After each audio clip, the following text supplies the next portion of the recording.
Good morning. Good morning, everyone. And I appreciate each one of you being here today.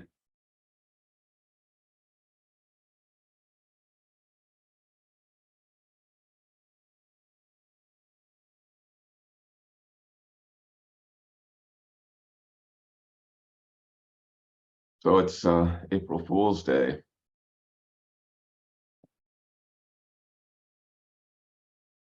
In the Pure Land tradition, there's this concept of bamboo nature. The idea that we're all foolish beings beset by attachment, aversion, and illusion. So I think April Fool's Day is a good time to just remember that besettedness and how it affects all of us.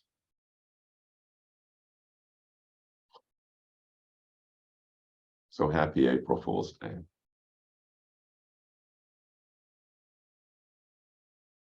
Well, last week, as many of you know, we had a gathering, family gathering, which was wonderful.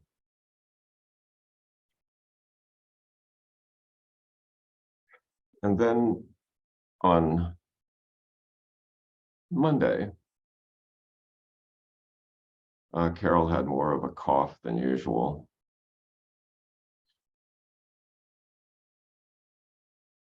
On Tuesday morning, Carol's home test for COVID was positive. And I was supposed to go out in the pantry truck Tuesday morning. So I called and asked what I should do. And we formulated this plan that I would wear a good quality mask and just drive by myself in the truck without a partner that day, that morning. So that all went well. But when I got home on Tuesday, I usually feel kind of tired after that pantry run because it is pretty physical. But I was just extraordinarily tired and just lay down on the couch and essentially stayed there for 36 hours. On Wednesday morning, my test was positive also, which I knew it would be at some point, and I was kind of glad to see it being positive because then we could get rid of these masks and quit avoiding each other in the house. So it was kind of a relief.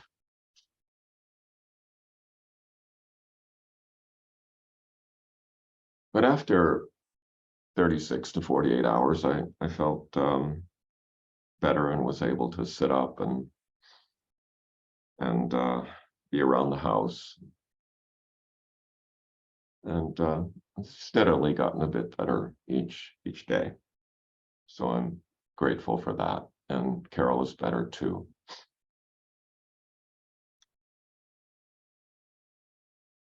So on Thursday, I decided, well, we need to talk about something on Saturday. So why not talk about sickness and how to deal with sickness from a Buddhist perspective? So I was just sort of shamelessly picking things off the internet because there wasn't a whole lot of time, and ran into a few quotes that were helpful. And there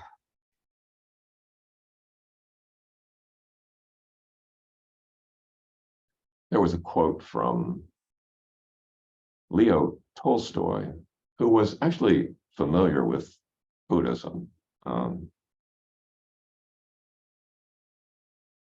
Even though he was a devout Christian, he was familiar with Buddhist philosophy in any case.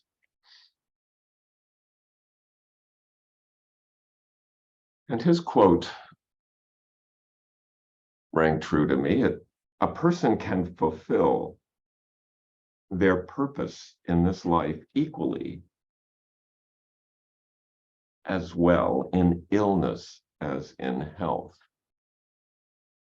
A person can fulfill their purpose in life equally well in illness as in health.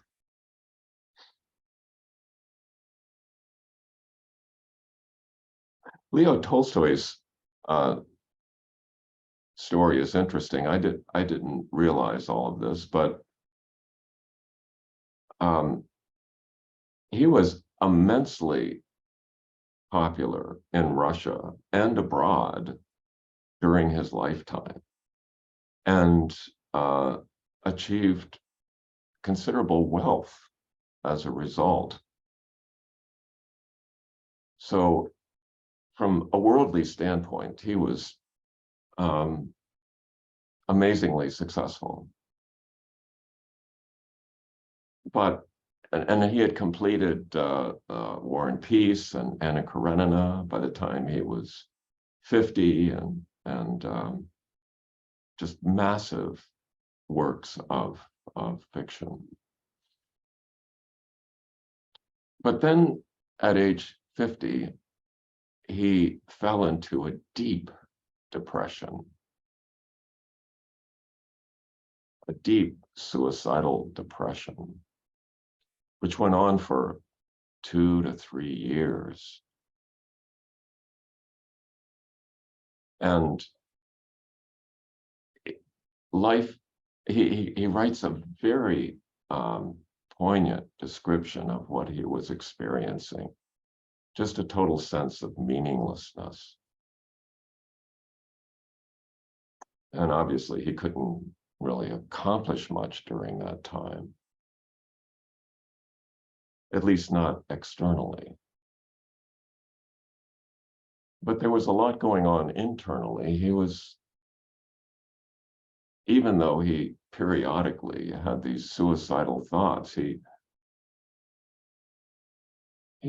said that he could not act on them because he really didn't want to leave this life without fully understanding what was going on with him, what meaning there was that he was missing, if any, or how he could bring meaning to his life. And after this long period of depression, he emerged and spent the most of the rest of his life writing essays on morality and religion.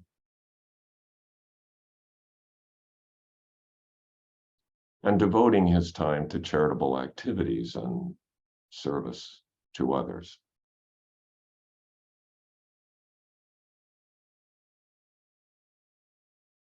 And he subsequently lived for almost another 30 years.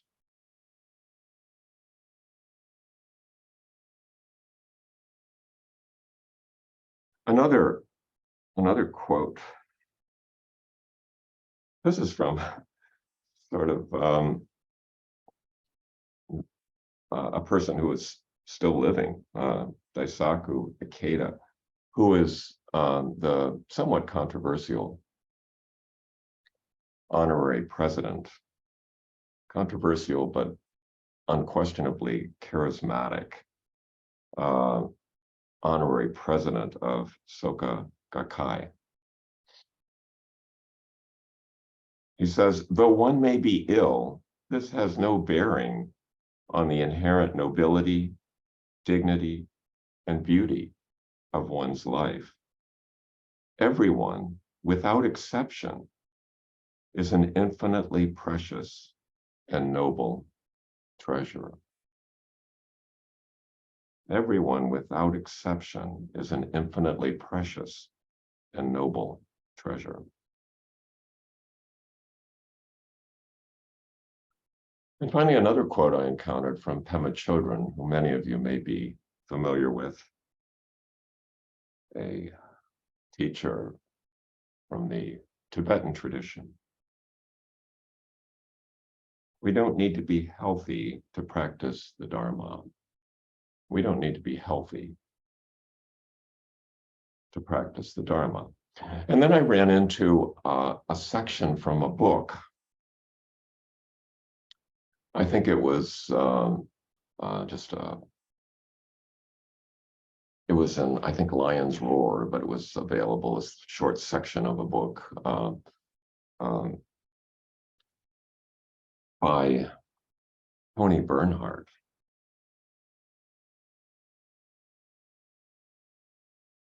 Called How to Be Sick.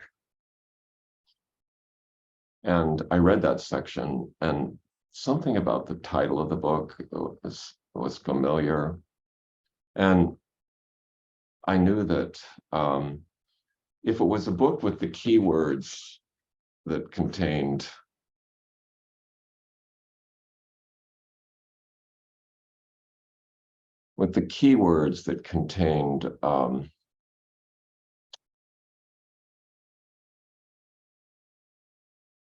old age, sickness, death, Buddhism, and it had been published within the last 20 years. There was a good chance we had it in the house. And I went out to the bookshelf and looked in the living room, and sure enough, there it was. I hadn't read it, but leafing through it, I could see Carol's characteristic pencil markings in various places throughout the book. So yesterday, I just read it very quickly. It deserves a more careful reading, but I just haven't had time to do that.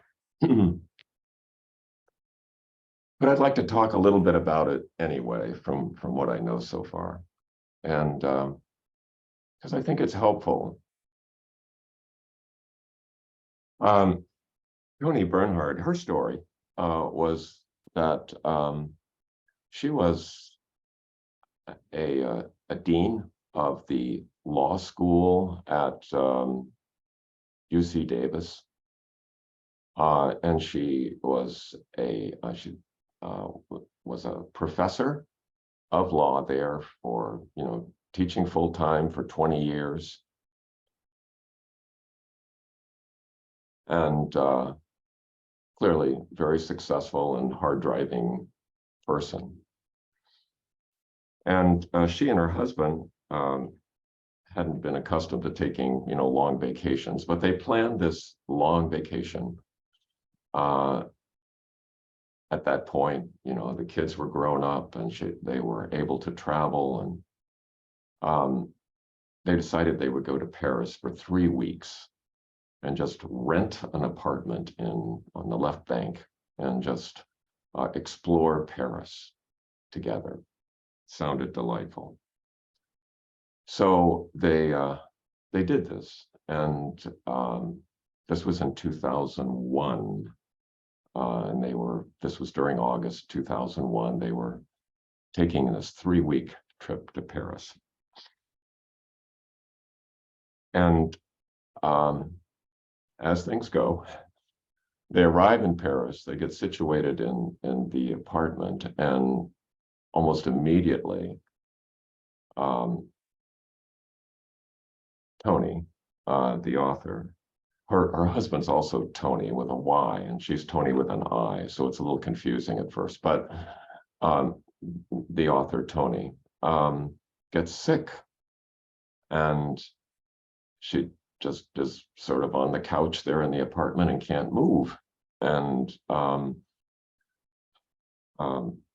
so they think, oh, okay, we've got 3 weeks here, you'll be better in a couple days, and that will then we'll enjoy Paris. But day after day passed, and she just didn't get better. she described it as flu-like symptoms, just extreme fatigue and weakness. So day after day passed, and they thought, okay, a week's gone by, but we've still got 2 weeks left, and that sort of thing. You know how the mind works.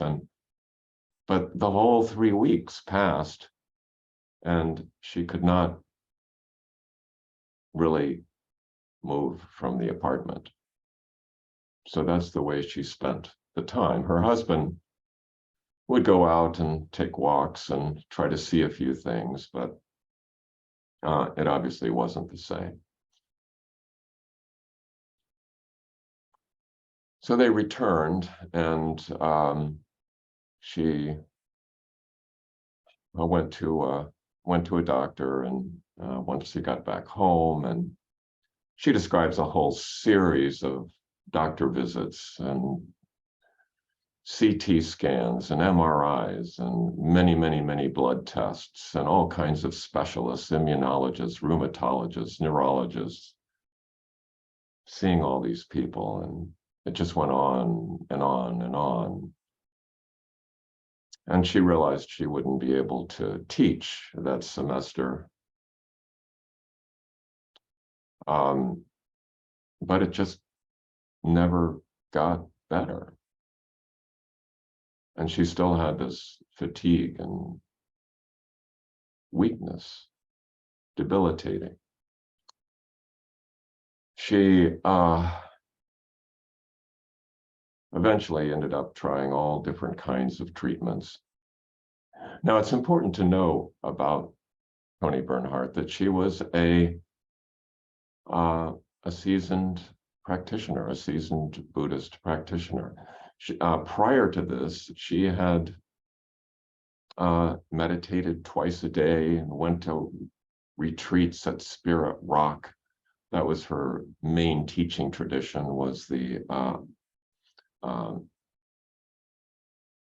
insight meditation teaching of, Jack Kornfield and Shara Salzberg and those people. So, but she also, as you read the book, realized that she's read widely and also experienced other teachers as well from a variety of traditions. So she's more of a typical eclectic Western Buddhist. But clearly she couldn't maintain her twice daily sitting practice through all of this fatigue.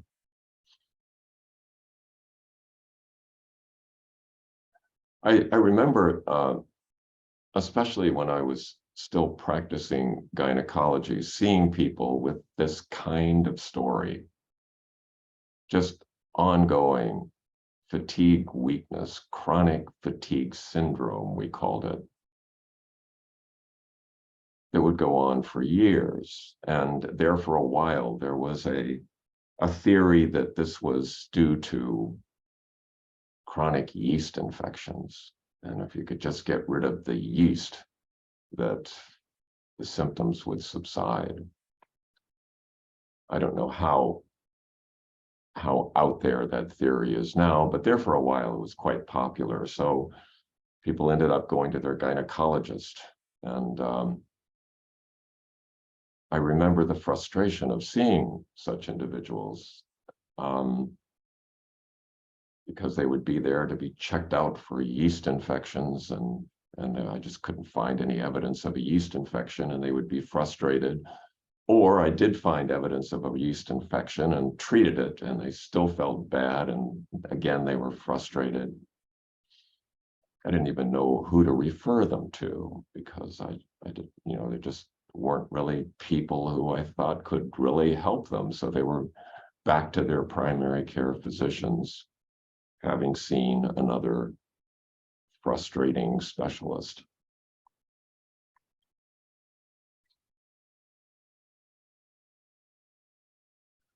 So in this book that took her about 10 years to write,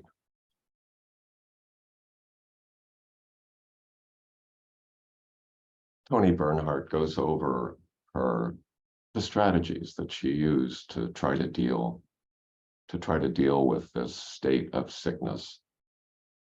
Somebody accustomed to just intense activity, high achievement, and now bedfast.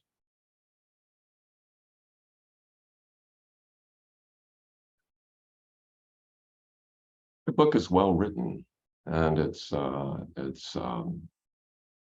engaging read, so I do recommend it. And I'll just touch on a couple of the things that she referred to. Early on in the book, and one of my favorites actually is the weatherman practice that she talks about. She refers to a movie that I haven't seen, called The Weatherman, with Nicolas Cage, that came out, I guess, in 2005, and she refers to a little clip of this movie where the Nicolas Cage character, Dave, is the TV weatherman and the TV weatherman is really an actor, a performer. They just read what the meteorologist tells them to say, more or less. And in the movie, there's an episode where the meteorologist comes to Dave and says, well, we might get snow, but the winds might shift to the south and we might miss it. And Dave says, wait, our viewers are going to want something more definite. They need to know whether it's going to snow or not. And the meteorologist says, it's wind, man. It blows all over the place. It's wind, man. It blows all over the place. So that little snippet is something that she used to remind her of the unpredictability of life. That, as with many conditions, chronic fatigue syndrome waxes and wanes. Some days are a little better, some days a little worse. Some treatments might seem to work, other treatments don't work. You can't tell in advance. So it's wind. It blows all over the place.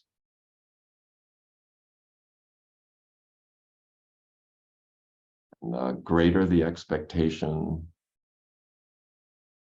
the greater the disappointment.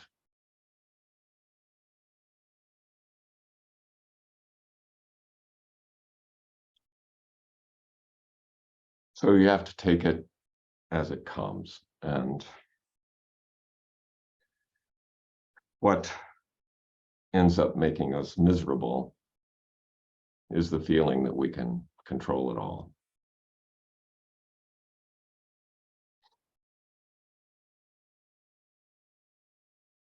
A large part of what she talks about, the Four Noble Truths, the fact that illness is inevitable, it's going to happen, as well as old age, if you don't die first, death, all the things, loss, sorrow, lamentation, pain, distress, and despair. It's all just part of life. And the Buddha doesn't promise to take all that away. But what he indicates is that the sting can be removed.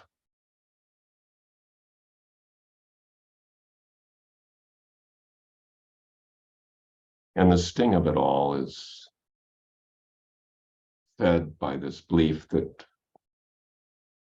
we have it all in our control.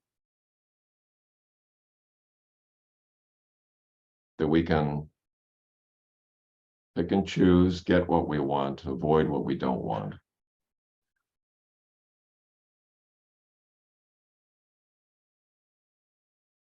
Clearly, there are times that remedies are available. And certainly, Toni Bernhard doesn't recommend not trying things. She's tried all kinds of things.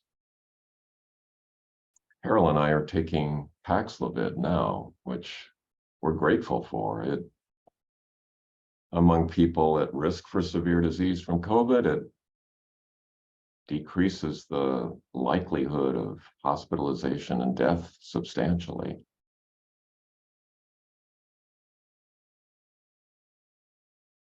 So I'm grateful for all the individuals who, probably thousands of individuals who made it possible for us to be taking this medication.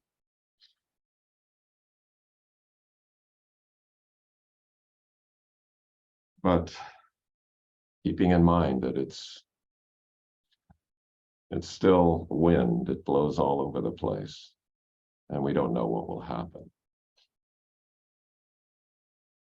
A lot of the book has to do with transformation, with transforming sort of the default frustration. I can't do this. I want to do this. The disappointment, the despair, the anger, the envy at those who are healthy and can be doing what I want to do. Transforming all of that into, she refers to the divine abode, the Brahma Vihara, which we've studied before. Metta, loving kindness. Karuna, compassion. Mudita, sympathetic joy. And Upekkha, equanimity.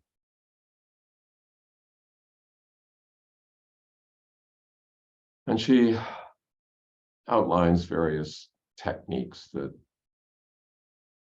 she has found useful in making that transformation.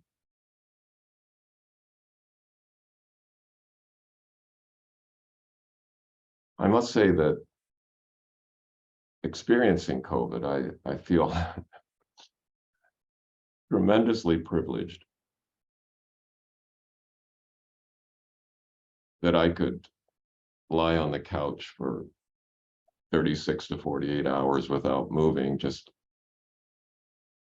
only able to get up and go to the bathroom periodically, without suffering other ill effects, without suffering loss of income, a threat to my livelihood.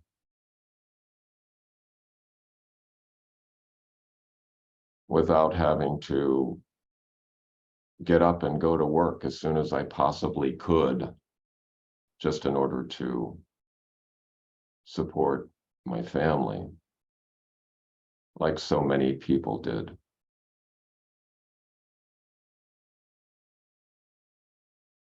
And that arouses compassion for all those out there so much less fortunate than I am.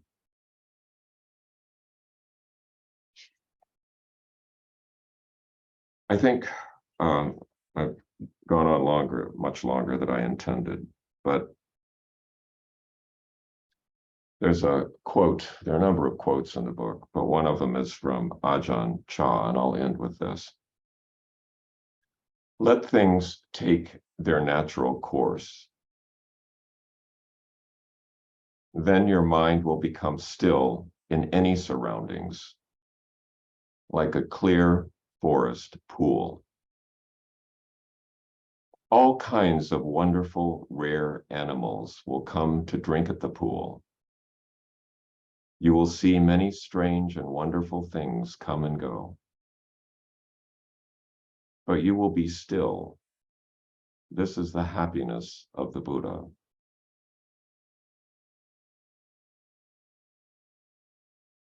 So even in sickness,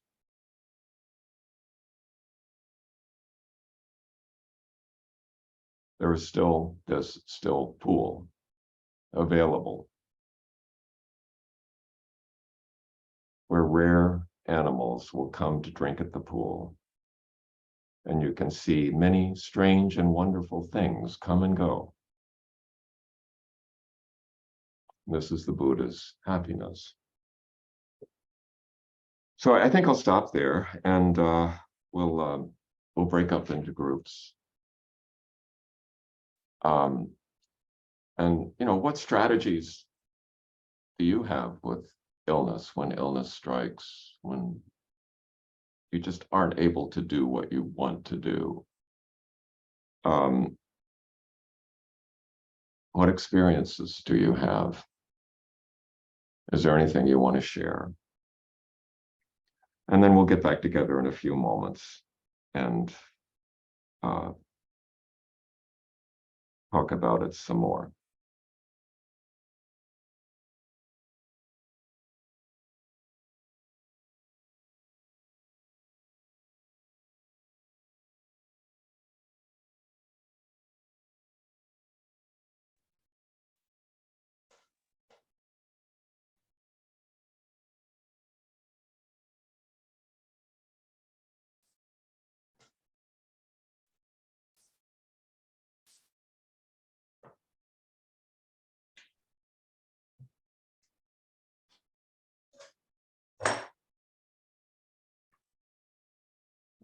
Okay. Oops, okay.